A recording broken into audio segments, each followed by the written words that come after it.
And guys, meron tayong nire-repair na electric fan, stand fan. Issue is sunog na ang kanyang motor yan. Nasunog ang motor dahil tumigas ang kanyang shafting. Yan. Pwedeng dry na yung oil sa bushing, harap tsaka likod. Pwede may tama na rin yung shafting.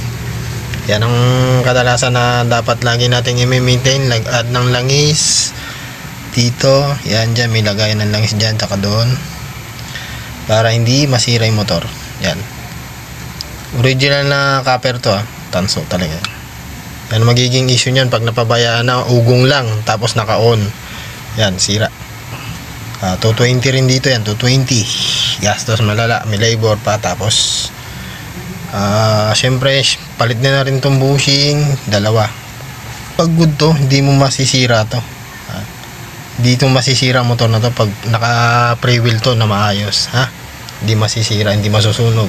Turo ko na rin kung magpapalit kayo motor para kayo na lang ang gagawa. Madali lang naman yan, magkabit. Ang wire nya is nasa likod. Ito mga wire nya nasa likod ng ito, kasi itong harap, ito ang likod. Doon nakatutok. Gaya na ito yung papuntang cord. Ito yung cord. Tapos yung white, number 1. Yung black is number 2. Number 3 yung red. Madali na yan. Tapos itong dalawang kulay na to, minsan dilaw to. Dalawang dilaw. Papuntang capacitor. Ito yung capacitor.